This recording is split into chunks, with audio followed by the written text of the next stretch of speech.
feed A and feed C form a two-component signaling system during the agrobacterium infection. So here the first question starts with the Agrobacterium tumefaciens. So in your exam, definitely you will get 1 to 2 questions from this part. So keep your attention here. So it is about the Agrobacterium infection in plants, and in an experiment the feed G was mutated, resulting in non-functional feed G protein. Which one of the following is the most likely the option? So first of all, we should have a basic knowledge on the construction of the TI plasmid. So this part is the tDNA region, that is our most interested part. We should be interested on this part because as a researcher, if you want to send a target DNA to transduce your target DNA in the in a plant cell, then you have to introduce your that desired DNA to this tDNA region. Because if you are omitting this part, if you are deleting this part, then it would not affect the activity of the TI plasmid to form a transduction to the cell, to the plant cell. And now it is having a auxin synthesis gene and having a cytokinin synthesis gene. Those are very much important plant hormones synthesizing genes. So this kind of genes are very much important to form the crown gall disorder. So the undifferentiated cell mass will be produced in the case of the plant cell. So if you are removing this kind of genes, then it would not be harm for the TI plasmid or also for the cell. And here is another thing, that is the opine synthesis gene. So remember, from this left border to right border, this total gene will be transduced to the plant cell. So this opine synthesizing gene will synthesize the opine. The synthesis will happen inside the plant cell, and that opine can only be utilized via this one, that opine catabolizing gene. So the opine will be synthesized in the plant, but the plant is not able to metabolize it, and it will come back to the Agrobacterium tumefaciens, and it only can metabolize the opine. So this is very much useful to make the cell alive, to prolong the infection. And if you are removing all that part, you just want to introduce your target cell, your target DNA particle inside the plant cell. So there is no need to have the opine gene also. So here you will put your target DNA. And next it is the TRA gene, that is responsible for conjugal plasmid transfer, and octapine catabolizing gene is also present here. And now that is the origin of replication. So there is nothing to tell. And that comes the feed A. This is the feed region, that is, you can't manipulate that part because this is the main portion that is responsible for mobilizing and transducing your tDNA region. So this construction is very much important. So here the wound signaling receptor is the VA. So first of all, when that Agrobacterium tumefaciens can infect a plant cell, so the plant cell should have a breach, a break, a wound, and from that wound the phenolic compounds will be secreted. And in the laboratory conditions, you can use the acetylsyringan without there is no need to make any kind of wound. You can use the acetylsyringan. That will be a signal to the bacteria that signal is going to be get via the wound signal receptor feed A. So the feed A protein is here, and it is signaling. It is getting the signal from the phenol X compounds. And now it will activate the VET-G. That VET-G will be activated, and its work is to do the rest, to activate the other VET genes. So other VET genes are responsible to, like, here you can see the VET-D. So it will activate the VET-D. So VET-D will make a cut. It is a border endonuclease. It will make a cut, and thereafter VET-B is the membrane protein that will make the pore and make a membrane protein, so that from the pore your target T plasmid T DNA region can go. So from here the T DNA region can go to the plant cell, and also some other genes like the feed E, that should be there. That is the single stranded binding protein. So when it will go inside the plant cell, it should not be degraded, or should not be, like, the nucleus should not be attached with it. So that tDNA is having a cover of the feed E. So that is the feed E gene. So that is the feed E gene. And there is the nuclear targeting of a single stranded DNA that facilitates via the VF. So now, depending on the question, it is only saying about the feed A and feed G. So whereas the feed A is non-mutated, it is in a wild type condition, and the feed G was mutated. So the feed A's activity was to get the signal from the phenolic compounds, from the wound, from the phenolic compounds. So that thing will surely be happening because the VA is in a wild type condition. So the phenolic signal will be perceived. So, but not the transduced, because the VG protein is responsible to activate all the kind of V regions. So VG is mutated here, and it is not going to be expressed, and the transduction will be blocked. So the second option is correct. Question on TI plasmid, and it is in a plane transformation vector. Means you have prepared a vector. Now it is no longer a TI plasmid. You have transformed it into a vector, like this portion. You gave you have removed the original sequence and you gave your target DNA here. Target DNA. And now you the selectable marker, you also gave a selectable marker. Gene is ideally located next to the left border. So your target portion is present here. Here, that is the marker gene. Your selectable marker gene is present on the left side. And DNA region because. So first of all, we have just the last question. We have seen that the virulence region, some proteins are there, some genes are there to synthesize the specific protein to transduce the tDNA region. So there was a D gene, so that shows a specific kind of endonuclease activity, which will come and cut this both the borders. So the border sequence should be totally conserved to be detected via the VET protein. And here the transduction happens in such a way, so the right border, that portion, when they will go through the pore, like the pore should be made by VET genes. So when there is a pore 2 and the plant cell is there, and that right border sequence should go the first.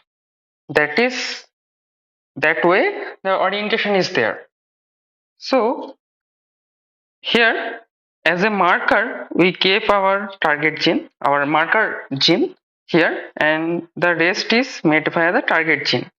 So if the target gene is entering inside or not, to determine that, we give the marker. So the conditions might happen for some endonuclease activity or other kind of activities, or might be there a difficulty of the VID genes. So like after the transduction of a certain part, the VID genes might not be able to do its work, or it might get mutated, and a lot of kind of things there can happen. So to be ensured your target gene is inside the plant cell or inside the plant genome, you will make the make your target your not your target make the selectable marker gene on the left border, because the left border will go at the last.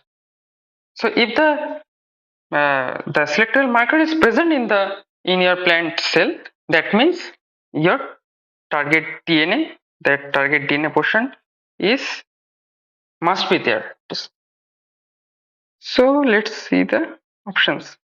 So the left border of tDNA enters last into the plant cell. That is right. And right border enters the last. It is wrong. And it ensures complete transfer of tDNA into the plant cell.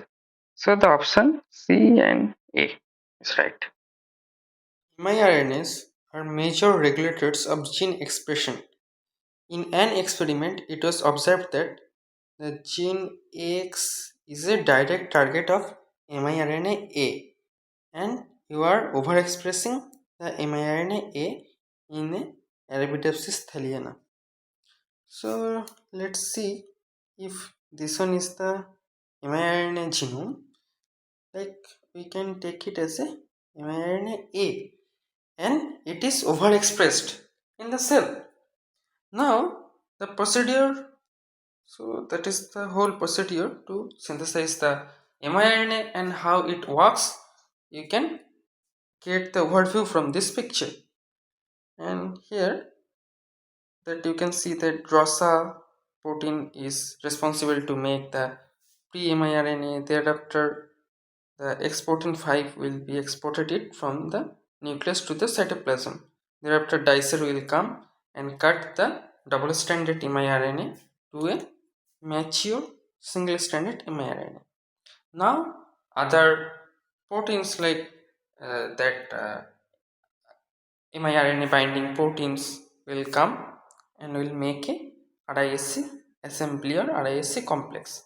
So RISC complex is a ribonucleoprotein, and it is a complex of this single stranded miRNA and some miRNA binding proteins. And now you can see two kind of things are possible here. One is the imperfect complementarity and another one is for perfect complementarity. If the complementarity is imperfect, then the binding will not be that much strong. So here the RNA, the target mRNA, means here if we take it as a gene X, so here if it is the gene X, so if the synthesized mRNA, if the synthesized mRNA, miRNA, sorry, if the synthesized miRNA, that means the miRNA A is partially complementary, imperfectly complementary to our target sequence of the gene X, then it will make a translational repression, but the mRNA would not be degraded.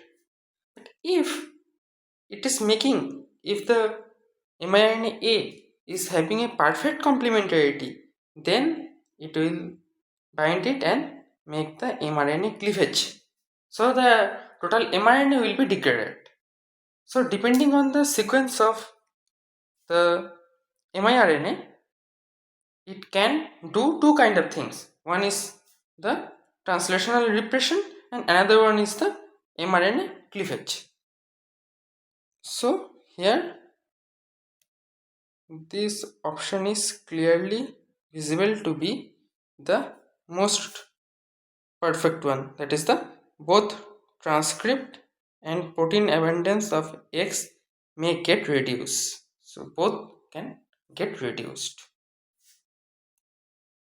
For monoclonal antibody production, mammalian expression vector are preferred over bacterial expression system, primarily because, so just imagine what is the difference, what is the fundamental difference between a mammalian expression system and a bacterial expression system. So in the mammalian case, so mammalian proteins, they should go via some kind of post-translational modifications. Like in the mammalian cell culture, after the production of the nascent protein, it should go inside the rough endoplasmic reticulum. Here it will be glycosylated. Then the whole protein, that is a kind of post-translational modification. And there the whole protein will be bounded with the chaperone proteins. That will give it a specific kind of shape, specific tertiary structure will be given via the chaperone proteins. So this kind of things are not at all present in a bacterial expression system.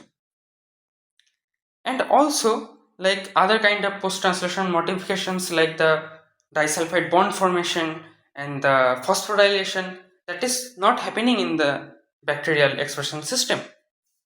So in the bacterial cytosol, the environment is in a reducing condition.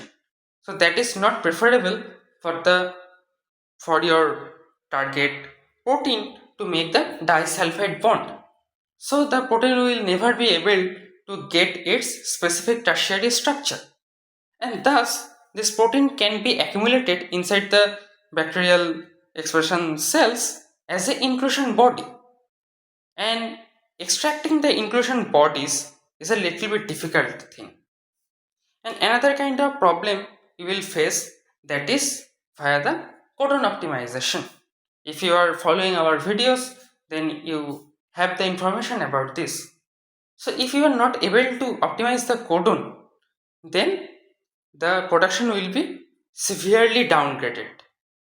And sometimes the production of the mammalian cell, production of mammalian proteins inside a bacterial cell can induce certain kind of stress inside the bacterial cell, which, so due to that the bacterial cell growth will be very much retarded and it can start dying. So your target protein could be toxic for the bacterial expression system. So depending on all the information, we can get the third option is right. That is the mammalian system provide necessary post-translational modification. This PTM is totally excluded from the bacterial expression system. Statement is on the palindromic sequences. So palindromic sequences are a specific kind of sequence that you will read as same from the different directions. Like if the recognition, if we take the as example, if we take the recognition site of echo R1, that would be GAATTC. So a strand, that is the first strand, and here it will be GAATTC, and for the next strand that will be in a reverse. So C T T A A G, that is from 3 prime to 5 prime. Just see, if you read it for the first strand, if you read it from the 5 prime to 3 prime direction, and for the second strand, if you read it from the 5 prime to second prime to 3 prime direction, you will get the same sequence. So this kind of sequences are known as the palindromic sequence. And now this is the recognition site of echo R1 restriction enzyme. So they are having, like, their structure is developed in a certain way so that they can recognize only this kind of palindromic sequences. And if that sequence is present there, then actually they are having a specific kind of motif. This kind of proteins are having a specific kind of motif so that they can So they need same sequence for both the strands so that they can come and bind here and here. So they are having a certain kind of structure, so they need the same sequence for both the strand. Only then they can come and bind, and thereafter they will use its like the endonuclease activity.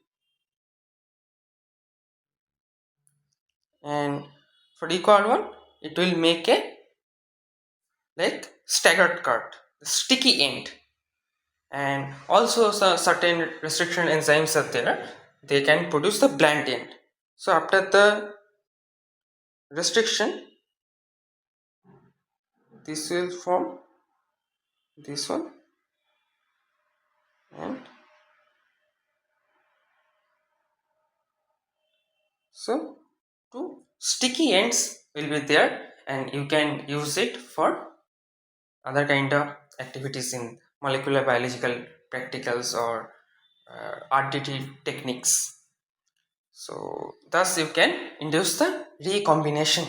So for vector preparation and this kind of things, for editing, for like for this you can use these restriction enzymes so that you can make a break inside your DNA and you can insert your target DNA inside the break. Thus you can develop some vectors. So these kind of sticky ends are more preferable to do this than the plant ends. Cause those are the sticky ends. Now you can make a a overhang. Like if that is the sticky end, then your target DNA should have a overhang like this, and so that it can come and bind here. But if it was the sticky end, if it was the blunt end, then you would not be do that, cause that is the blunt end. So the complementarity depending the binding depending on the complementarity was not possible there. So that this kind of sticky ends are more preferable in molecular biology techniques. And the next statement is saying that palindromic sequences serve as recognition site for many type 2 restriction endonuclease. I already have told about that. So there are 4 types of restriction endonuclease, and the type 2 is the most abundantly we are using in laboratory, cause their recognition site, they just cut at its recognition site. That's why it is easy to determine where the cut will happen. And other restriction enzymes, they doesn't have like specific endonuclease activity, so they can recognize here, they can recognize the sequence, but they will cut at another site. So those kind of restriction enzymes are not preferable. And here, so far from this information, you can mark the question, that is both statement 1 and statement 2 are true. So here you might get some questions from this activity of the type 2 restriction endonuclease. So here this thing is like, here you can see both the sequences are same, like this one and this one, and both are palindromic in nature. But this enzyme, they both are recognizing the same sequence, but they are not producing the same blunt end. So this will be like this, and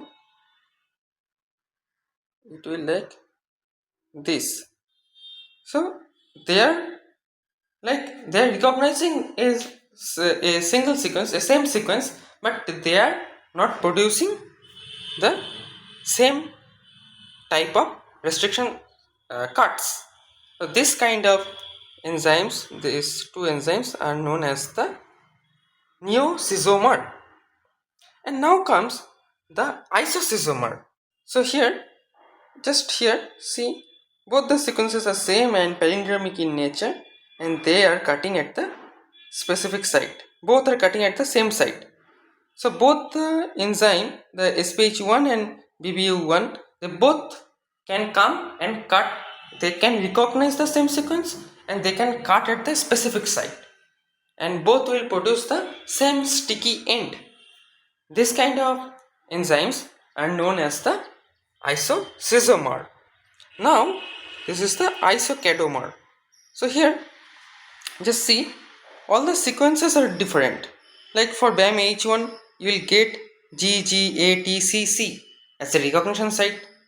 For the BGI2 you will get the sequence at as AGATCT, and for SAL3A it is GATC. But so their recognition site is totally different, but after recognition they are making the same sticky end. Just see, sticky end contains the CTAG, CTAG and CTAG. So their recognition site is different, but they are making the same sticky ends. They are making the same cuts. So you might get some questions in your exam like true or false basis question on the type 2 restriction enzymes. So there they can say like, the question might be like, you are using two different restriction enzymes and they are making a same cut, although they are recognizing the different palindromic sequence, but they are synthesizing the same cut, they are producing the same sticky ends. Is it possible or not? This kind of questions you might get in your question. So there you should have at least a basic knowledge in this kind of things. You might need not to memorize the terms, what is the isocadomer, isocysomer or neocysomer, but you should have a knowledge that kind of thing can happen.